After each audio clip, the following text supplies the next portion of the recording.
శ్రీమాత్రే నమః. శుభోదయం అండి. ఎలా ఉన్నారు? అంతా బాగున్నారా? ఈరోజు మీకు నేను తోటకూర కాడలతో కొబ్బరి వేసి కూర చూపించబోతున్నానండి. తోటకూర కాడలు మరీ లావు కాదు, మరీ సన్నం కాదండి, ఇలా మధ్యస్థంగా ఇలా ఉండాలి. ఈ తోటకూర కాడలు తీసుకున్నాను. అంటే తోటకూర కొంటాం కదండి, ఆకులు తీసేసి కాడలు తీసుకున్నాను. ఈ తోటకూర కాడలతో కొబ్బరి వేసి పాలు పోసి కూర చేస్తానండి. కమ్మగా చాలా బాగుంటుంది. దానికోసం నేను ఈ తోటకూర కాడలు తీసుకున్నాను. ఒక చెక్క కొబ్బరి, 2 పచ్చిమిరపకాయలు, ఒక చిన్న కప్పుడు బియ్యం తీసుకున్నానండి. ఇప్పుడు ఏంటి, తోటకూర కాడ శుభ్రంగా కడిగేసుకుని ఈ మాత్రం సైజులో మనం ముక్కలు కట్ చేసి పెట్టుకోవాలి. ఈ బియ్యం ఒక 2 గంటలు బాగా నీళ్ళల్లో నాననివ్వాలండి. ఇలా బియ్యంలో వాటర్ పోసుకుని ఒక 2 అవర్స్ మనం బాగా నాననివ్వాలి. నానిన తర్వాత ఈ నానిన బియ్యంలో కొబ్బరి, పచ్చిమిర్చి వేసి మెత్తని పేస్ట్ లాగా చేసుకోవాలండి. ఆ మెత్తని పేస్ట్ చేసుకుని పక్కన పెట్టుకోవాలి. ఈలోగా ఈ తోటకూర కాడ చిన్న ముక్కల్లా కట్ చేసుకోవాలి. ఇలా ఈ మాత్రం సైజులో తోటకూర కాడ ముక్కల్ని కట్ చేసుకుని పెట్టుకోవాలి. ఇలా ఈ మాత్రం సైజులో కట్ చేసుకోవాలి. ముక్కల్ని కొంచెం ఉప్పు వేసి మనం విడిగా ఉడికించుకోవాలండి. దాన్ని నీళ్ళల్లో వీటిని కొంచెం మెత్తగా అయ్యేంత వరకు మరీ మెత్తగా అయిపోకూడదు. ఉప్పు వేసుకుని పదునుగా జాగ్రత్తగా దీన్ని ఉడికించుకోవాలి. ఒక గిన్నెలో వాటర్ పోసుకుని ఈ తోటకూర కాడలు వేసుకుని సాల్ట్ వేసి మనం దీన్ని ఉడికించుకోవాలి. కొంచెం మెత్తబడేంత వరకు దీన్ని మనం ఉడికించుకోవాలి. ఇదిగోనండి, తోటకూర కాడలు చక్కగా ఉడికిపోయాయి. ఇప్పుడు స్టవ్ ఆఫ్ చేసేసుకుని ఈ నీరంతా వంచేసుకుందాము. ఇప్పుడు ఆ బియ్యము, కొబ్బరి మెత్తగా మనం పేస్ట్ లాగా చేసుకోవాలి. ఇలా ఈ కొబ్బరి, బియ్యం మనం ఇలా మెత్తగా పేస్ట్ లాగా చేసేసుకోవాలండి. చేసేసుకుని ఇప్పుడు మూకుడు పెట్టుకుని ఆయిల్ వేసుకుని పోపు వేసుకుందాం. ఇప్పుడు ఆయిల్ వేసుకుని మూకుడు పెట్టుకుని ఆయిల్ వేసుకున్నాం కదా, ముందు కొంచెం ఇంగువండి.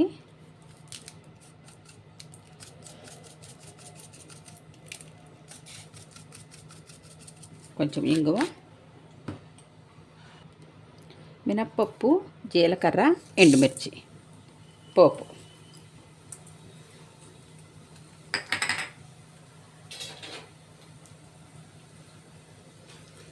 ఈ పోపు ఇలా ఎర్రగా వేగాలి. పోపు వేగింది కదండి. ఇప్పుడు ఇందాక మనం రుబ్బి సిద్ధం చేసి పెట్టుకున్నాం కదా బియ్యము, కొబ్బరి, ఆ పేస్ట్ మనం దీంట్లో వేసేసుకోవాలి. వేసేసుకుని ఉండలు కట్టకుండా మనం దీన్ని సిమ్లో పెట్టుకుని బాగా కలుపుకుంటూ ఉండాలండి. కొంచెం నీళ్ళు కూడా పోసుకోవాలి, దగ్గర అయిపోతుంది.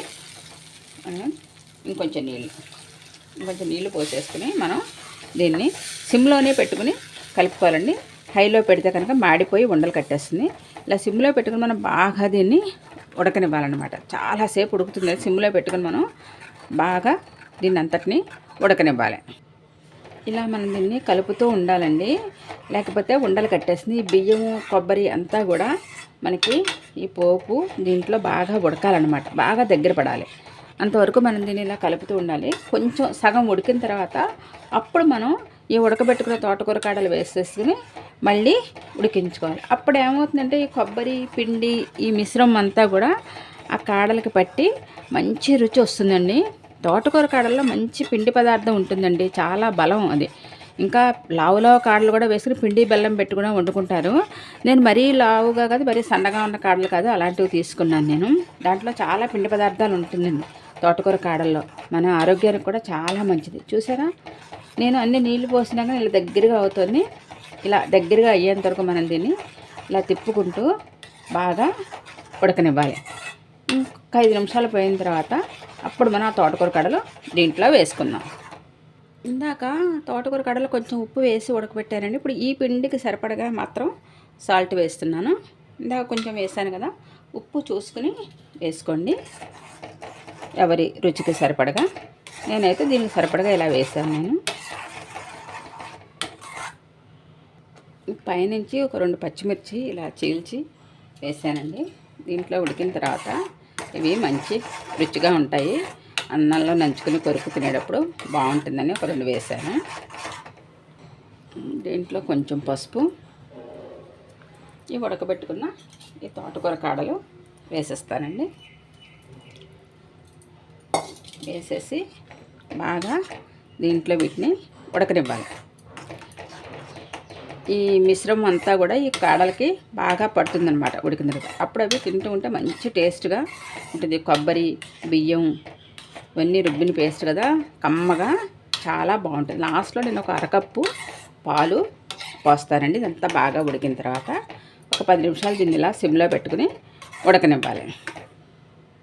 చక్కగా ఈ కాడలు కూడా ఎంత చక్కగా ఈ పిండిలో బాగా ఉడికిపోయాయో, కూర అంతా ఉడికిపోయిందండి. ఇప్పుడు దీంట్లో లాస్ట్లో ఒక కప్పు పాలు పొద్దాం.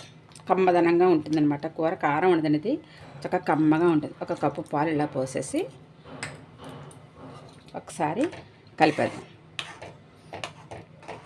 చూడండి ఎంత కలర్ఫుల్గా ఎంత బాగుందో. చక్కగా పాలు, కొబ్బరి, తోటకూర కాడలు అన్నీ బలమైనవేనండి. ఇవి కమ్మగా ఉంటుంది. పిల్లలు కూడా చక్కగా తింటారు. అన్నంలోనూ తినచ్చు. కప్పులో వేసుకుని స్పూన్ వేసుకుని చక్కగా టిఫిన్లా కూడా తినేయచ్చు. అంత కమ్మటి రుచితో చాలా బాగుంటుంది. చూసారా ఎంత క్రీమీగా ఎలా ఉందో. దీన్ని ఇప్పుడు బౌల్లోకి తీసేసుకుందామండి. కూర రెడీ అయిపోయింది. మీరు చూసారా ఇలా కాడలు చక్కగా పాలల్లోనూ కొబ్బరిలోనూ ఉడికి మంచి రుచితో ఉంటుంది. అయిపోయిందండి. స్టవ్ ఆఫ్ చేసేసుకున్నాం.